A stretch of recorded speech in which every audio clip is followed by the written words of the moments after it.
Hello friends, welcome back to my channel English with Shuklan. Today's video we are going to learn about very interesting topic that is have to. Have to can be used in the different form like has to, had to. But first we need to understand what are the situation and what are the scenarios where we use have to. So if you want to get the detail of how can we use have to in the different contexts, then watch this video till the very end. So let's start. Have to is known as when we talk about any kind of compulsion. मतलब have to को हम मजबूरी वाले sentences के रूप में भी जानते हैं, मगर have to को हम दूसरी तरीके से भी यूज करते हैं। हैव टू को हम दो तरीके से यूज करते हैं। पहला एक सिंपल और बहुत कॉमन है, जब आपको कोई काम करना है, जैसे आपको खाना बनाना है और आप रोज खाना बनाते हैं, आप दोस्तों के साथ बैठे हैं, मगर अब आपको पता है कि आपके खाना बनाने का टाइम है, तो आप बोलेंगे अब मुझे जाना है क्योंकि मुझे खाना बनाना है। Now I have to go because I have to cook food. ये आपको रेगुलर करना है। आपको बच्चों को पढ़ाने का टाइम है और आपको बच्चों को पढ़ाना है, तो I have to teach my children. आपको कोई सामान डिलीवर करना है, आपको कोई मेल लिखनी है, तो आप किसी से बात कर रहे हैं दोस्तों के साथ, मगर आपको बोलना यार I have to go because I have to write a mail. मुझे अब जाना है या मुझे जाना पड़ेगा क्योंकि अब मुझे एक मेल सेंड करनी है या मुझे सामान डिलीवर करना है, और ये आपका जॉब है, ये आप करते हैं। उस सिचुएशन में आप हैव टू यूज करते हैं। The second situation is that you are doing something but you are not willing to do this. Means जो भी आप कर रहे हैं वो आप मजबूरी में कर रहे हैं, आपका मन नहीं है उस चीज को करना का, मगर आप उसको करना पड़ रहा है। जब आपको कोई चीज करनी पड़ती है या आपको कोई चीज करनी पड़ रही थी या आपको कुछ करना पड़ा पास्ट में या फ्यूचर में, कुछ ऐसा है जो आपको पता है कि आपको ही करना पड़ेगा, कोई और ऑप्शन नहीं है, मगर आपका मन नहीं है उस चीज को करने के लिए, you are not willing to do this, in that scenario we use have to, has to and had to, and in future we use will have to। तो ये आपकी सिचुएशन को समझा। जब आप दो तरीके से यूज करेंगे, एक तो आप कोई चीज जनरल में करते हैं, आपको जाना है, आपको पढ़ाना है, आपको कपड़े धोने हैं, आपको अपने दोस्तों से मिलने जाना है, तो I have to go to the kitty party, आपको जाना है वहां पर, आप क्योंकि आपकी किटी पार्टी पहले से एक टाइम फिक्स है और आपको जाना है। Now you are not willing to do this but you are doing, so that way we use have to, जब हमारी कहीं मजबूरी होती है किसी काम को करने के लिए। तो चलिए पहले स्ट्रक्चर को समझते हैं। हैव टू का स्ट्रक्चर बहुत ही सिंपल है, मगर प्रॉब्लम आती है जब हम उसके नेगेटिव को बनाते हैं, क्योंकि नेगेटिव को बनाते समय हम कंफ्यूज हो जाते हैं। तो देखते हैं क्या है वो कंफ्यूजन और हम उसको कैसे आसानी से दूर कर सकते हैं। तो चलिए आइए स्ट्रक्चर देखते हैं। आज जैसे मैंने आपको बोला कि हम हैज टू और हैव टू और हैड टू के बारे में बात करेंगे। हैज टू, हैव टू और हैव टू का जो मेन और बेस फॉर्म है वो हैव है, उसी से आपकी तीनों फॉर्म बनी है, हैज, हैव और हैड। तो ये आपके सेंटेंस के अकॉर्डिंग चेंज। चलिए सेंटेंसेस देख लेते हैं। आई, वी, यू, दे और कोई भी प्लूरल होगा उसके साथ आप हैव टू का यूज करेंगे, जिसमें ये आई और यू एक्सेप्शंस हैं। ये दिखते सिंगल हैं मगर इनको हम प्लूरल की तरह ही ट्रीट करते हैं। दूसरा आपका आता है जो भी आपके सिंगुलर्स हैं लाइक ही, शी, इट और भी जो भी सिंगुलर नाउन है उनके साथ आप हैज टू का यूज करेंगे। अगर हम पास्ट की बात करते हैं, if we talk about past, तो पास्ट में सेंटेंस बनाना बहुत इजी होता है, क्योंकि आप या सिंगुलर यूज करें या फिर आप प्लूरल यूज करें, आपको हैड का यूज करना होता है, क्योंकि हैव का जो पास्ट फॉर्म है वो हैड ही है और सिंगुलर प्लूरल सबके साथ आपको हैड यूज करना है, तो आपको हैड टू का यूज करना है। तो यहां तक आपने समझा कि प्लूरल के साथ में आपको हैव टू का यूज करना है, सिंगुलर के साथ में आपको हैज टू का यूज करना है, और जब हम पास्ट की बात करेंगे तो हैड टू का यूज करना है। और उसके बाद आपको ऑलवेज वर्ब की फर्स्ट फॉर्म यानी बेस फॉर्म, आपको बेस फॉर्म का यूज करना है। फर्स्ट फॉर्म नहीं बोलते हैं इसको, बेस फॉर्म बोलते हैं, क्योंकि यहाँ पर टू है और आपको पता है जब भी टू लगता है तो वो अपने आगे हमेशा बेस फॉर्म को ही एक्सेप्ट करता है, उसकी पार्टनरशिप ऑलवेज बेस फॉर्म के साथ में होती है। तो यहाँ पर हम लाइक गो, ईट एंड आपको यहाँ पर भी आप हैड टू है, फिर भी आपको ईटेन नहीं करना है, आपको ईट ही लिखना है, क्योंकि यहाँ पर टू है और टू ऑलवेज आपका बेस फॉर्म को ही लेता है। चलिए कुछ एग्जांपल्स पहले हम पॉजिटिव में समझ लेते हैं, उसके बाद हम नेगेटिव की तरफ जाएंगे। लाइक आपको अगर बोला है कि मुझे खाना बनाना है, I have to cook food, मगर आपका मन नहीं है फिर भी आपको खाना बनाना पड़ता है, आपको कंपल्सन है कि आप ही को खाना बनाना पड़ता है और कोई घर में है नहीं, आप बोलेंगे I have to cook food. But अब कंपल्सन और नॉर्मल सेंटेंसेस में क्या होता है, जैसे आपको नॉर्मल बोलना है कि मुझे खाना बनाना है, अब बोलेंगे I have to cook food, मगर हम जब प्रेशर देते हैं और कंपल्सन बनाते हैं ना, मुझे रोज खाना बनाना पड़ता है, I have to cook food every day, मुझे ही रोज खाना बनाना पड़ता है, I have to cook food every day. मुझे बच्चों को लेने जाना है, I have to pick up my children, मगर आपके घर में कोई नहीं है जो बच्चों को लेने जाए और आपका मन नहीं है उनको लेने जाने का, मगर आप बोलेंगे मुझे ही बच्चों को रोज लेने जाना पड़ता है, I have to go to pick up my children. उस तरीके से घर में आपके जैसे इन लॉज रहते हैं, या आपके ऑफिस में आप अगर एचआर में है या किसी जगह पर है और आपको ही सारा काम करना पड़ता है, आपको कोई असिस्टेंट नहीं मिला है, तो जो नॉर्मल सिनेरियो है आप बोलेंगे कि मुझे काम करना है, I have to do the work, but आपको कोई असिस्टेंट नहीं मिला और सारा काम आपको ही करना पड़ता है, आप बोलते ना सारा काम मुझे ही करना पड़ता है, तो वहां पर भी आपको हैव टू का लगाना है, बट एक आप एम्फेसाइज करते हैं कि सारा काम मुझे करना पड़ता है, I have to do all the work by my own, मुझे ही सारा काम करना पड़ता है। इस तरीके से जब आप कंपल्सन और एम्फेसाइज एक प्रेशर एक काइंड ऑफ का देते हैं कि ये मुझे ही करना पड़ता है, मुझे अपने बॉस की बातें सुननी पड़ती हैं, आपका मन थोड़ी ना होता है कि आपको बॉस कुछ गलत बोले और आप अच्छे से कहेंगे लाइए हाँ हाँ मैडम आप कुछ भी बोलो मुझे अच्छा लग रहा है, तो ऐसा तो कभी भी नहीं होता। बॉस अगर आपको कुछ बोल रहा है तो हमें वो झेलना पड़ता है, हमें वो टॉलरेट करना पड़ता है, तो I have to listen my boss every day, मुझे बॉस को डेली झेलना पड़ता है।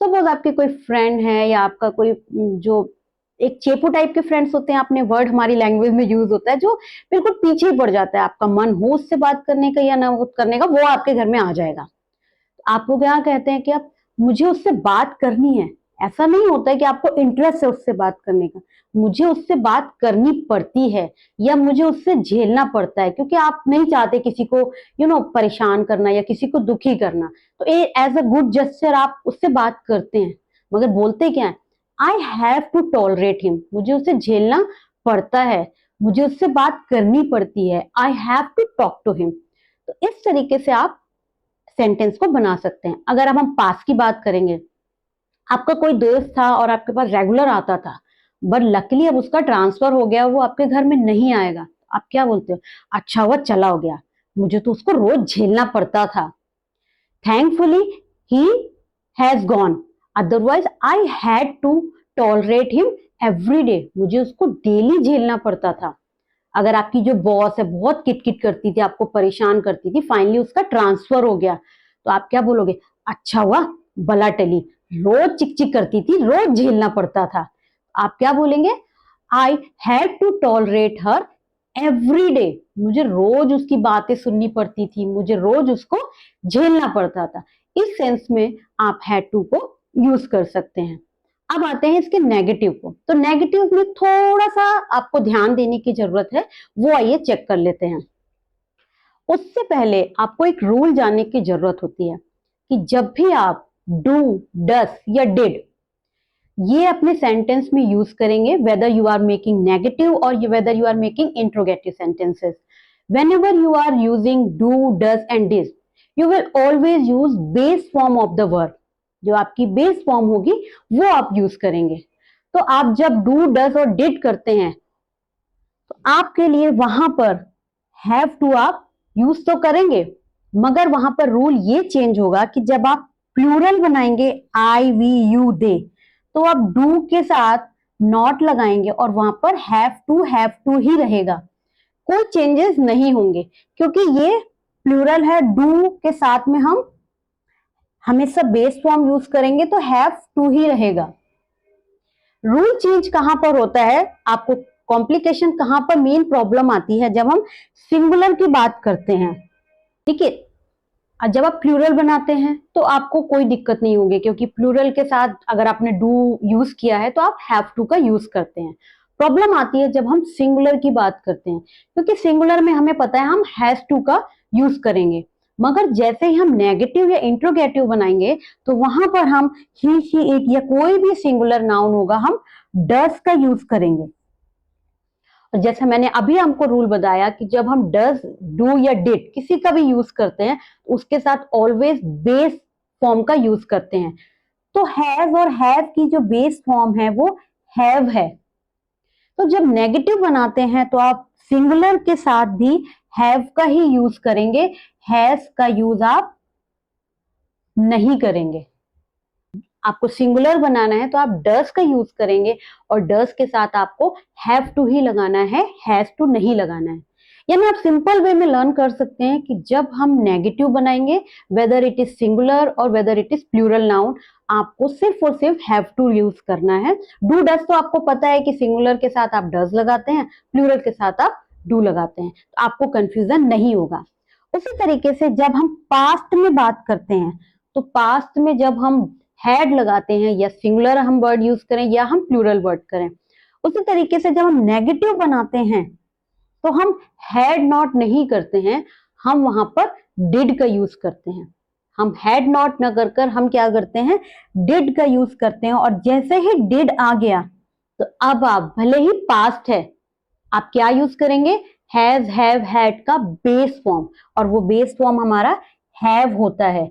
तो जब आप पास्ट के सेंटेंस का नेगेटिव बनाएंगे तो आप डिड के साथ हैव टू का यूज करेंगे। ऑलवेज याद करिएगा, डू, डज, डिड ये ऑलवेज अपने साथ बेस फॉर्म लेते हैं, चाहे वो हैव की बात करें या आप ईट की बात कर रहे हैं, राइट की बात करें, तो ऑलवेज इट ईट, ईट, ईट ही होगा। राइट, राइट, राइट ही रखेंगे, आप कोई भी फॉर्म उसकी चेंज नहीं करेंगे। तो इस तरीके से आपने सेंटेंस का स्ट्रक्चर देख लिया कि आपको कैसे बनाना है। आपको प्लूरल के साथ हैव टू यूज करना है, सिंगुलर वर्ड के साथ आपको हैज टू यूज करना है। जब आप पास्ट की बात करेंगे तो पास्ट तो सिंपल होता है, आपको सिंपल हैड टू का यूज करना है। बट जैसे ही आप नेगेटिव और इंट्रोगेटिव सेंटेंसेस में आपको, क्योंकि प्रेजेंट के सेंटेंसेस हैं और पास्ट सिंपल, प्रेजेंट सिंपल और पास्ट सिंपल के सेंटेंसेस होते हैं, तो आपको सिंगुलर के साथ, आपको प्लूरल के साथ डू नॉट यूज करना है और हैव टू। याद बस आपको ये पॉइंट ज्यादा रखना है कि जो आप जैसे ही सिंगुलर की बात करेंगे डज, तो आपको वहां पर हैव टू होगा, हैज टू नहीं होगा। और डिड के साथ भी आपको हैव टू यूज करना है, क्योंकि हैव टू बेस फॉर्म है। चलिए आप स्ट्रक्चर्स को समझ लेते हैं। मुझे वहां जाना पड़ता है, I have to go there. मुझे वहां जाना पड़ा, I had to go there. मुझे खाना नहीं बनाना पड़ता है, I don't have to cook food. मुझे रोज खाना बनाना नहीं पड़ता था, I didn't have to cook food.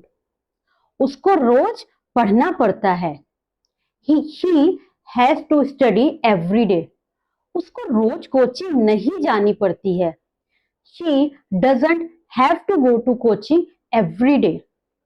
उसको पहले रोज कोचिंग जानी पड़ती थी, she had to go to coaching every day. उसको रोज कोचिंग नहीं जानी पड़ती थी, मगर अब उसको रोज कोचिंग जानी पड़ती है। She did not have to go to coaching every day, but now she has to go to coaching every day. यानी पहले उसको कोचिंग रेली नहीं जाना पड़ता था, ऑल्टरनेट पे जाना पड़ता था, मगर अब उसको डेली जाना पड़ता है। तो आपने पास में देखिए हमने यूज किया she didn't have to, मगर जैसे ही हम प्रेजेंट में और पॉजिटिव की बात कर रहे हैं तो she has to go to coaching every day. अगर आपकी जैसे कार खराब है, कोई पूछ, आप ऑफिस जा रहे हो मेट्रो से, आपको मिलता है तुम मेट्रो से जा रहे हो, यार वो मेरी कार खराब है ना, तो आजकल मुझे मेट्रो से जाना पड़ता है। My car is broken down, या my car is not functional, that's why I have to go to office by metro. मुझे मेट्रो से जाना पड़ता है, या मेरी कार अब आपने कार आपकी ठीक हो गई है और अब आप कार से जाने लगे हैं, आप क्या बोलते हैं? थैंकफुली मेरी कार ठीक हो गई है, नहीं तो मुझे मेट्रो से जाना पड़ता था। Thankfully my car is functional now, otherwise I had to go to office by metro. तब वहां पर एक कंपल्सन था, आपको जाना पड़ता था, आपको अपने बॉस की बात सुननी पड़ती थी। अब आपका बॉस चेंज हो गया है और वो नया बॉस आ गया है और वो थोड़ा सा पोलाइट है, उतना रूड नहीं है, तो अब आपको उतनी परेशानी नहीं होती है। आपने देखा कि आप किस तरीके से इन सेंटेंसेस को इजीली बना सकते हैं। बस नेगेटिव के रूल में आपको अच्छे से थोड़ा सा फोकस करना है and you would be able to make such kind of sentences effortlessly. So if you are watching this video till this end, so please like this video, subscribe my channel and don't forget to share it with your friends.